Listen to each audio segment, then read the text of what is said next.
in the world of bridge engineering. In 1884, when this structure was designed and built, most structures of this size and length would have been built straight and level to help maintain structural integrity. But in order to make it across this canyon, they had to build the bridge on an 18.5-degree curve. And while it may look level to you, it's on a 2% grade, meaning you will drop 6 feet in elevation on this bridge alone. If I may direct your attention to the west and up the canyon, 111 is now pounding its way around high-fill curves, melting black smoke as the fireman fans the tubes in the boiler. If you're afraid of heights, do yourself a favor, don't look down. We are 100 feet above Clear Creek and 75 feet above the lower tracks of the loop.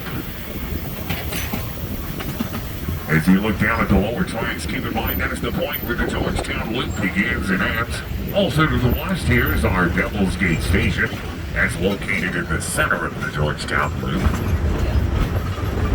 To the east of the Georgetown Valley, and of course Georgetown itself, Georgetown has the largest collection of Victorian homes per capita in the United States. Our power today comes from a diesel-electric locomotive, number 1934. This locomotive was built in 1951 by General Electric. This locomotive was actually purchased by the United States Navy and operated in a dockyard as a switching locomotive.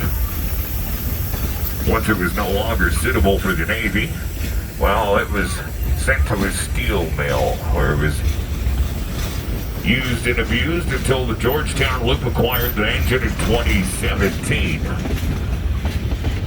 This locomotive was originally standard gauge and operated on the wider rails I spoke of earlier. When we acquired the locomotive, we had it converted from standard gauge to narrow gauge, and we now use it as one of our road engines. Because the engine was originally standard gauge, it is quite heavy for our rails. It is an 80-ton locomotive. That's about 160,000 pounds. The rolling stock on the train today mostly consists of old narrow gauge freight cars from the Denver and Rio Grande Western in southwest Colorado.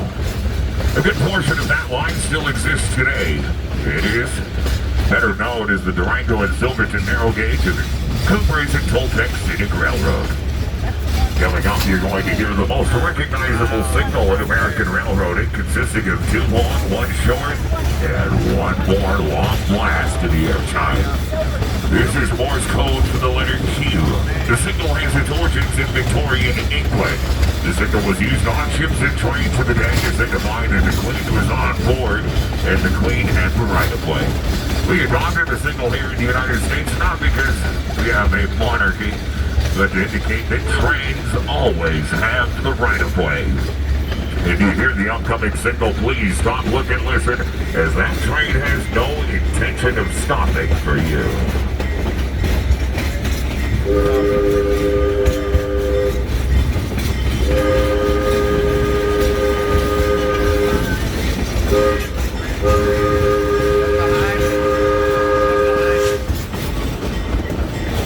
The reason trains always have the right-of-ways because they are very difficult to stop. The larger freight trains you'll see out there, once they reach maximum track speed, they can take multiple miles to stop. So please never play on the railroad tracks, it's awfully dangerous. This is Low Bridge, our 4th and final crossing of Clear Creek on our descent from Silver Plume. From this bridge to Silver Plume is really only about a mile as the crow flies.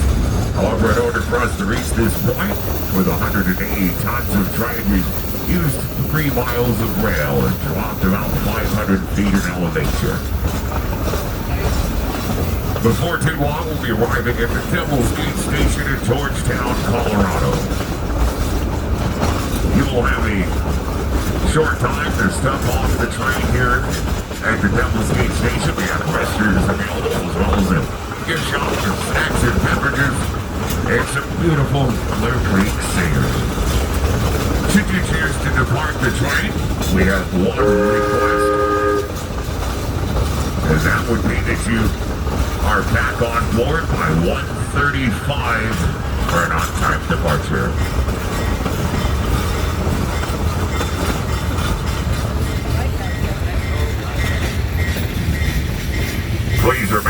ride in the car you are currently in until the train comes to a full and complete stop.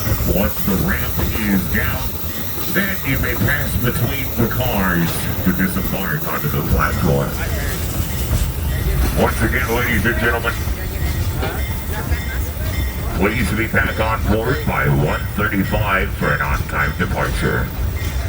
We did used to offer hike and ride tours here at the Georgetown Loop. Due to the fact that this train has to duck out of the way of the opposing train, if you are not back on board by 1:35, you will begin the all-new self-guided hike and ride here at the Georgetown.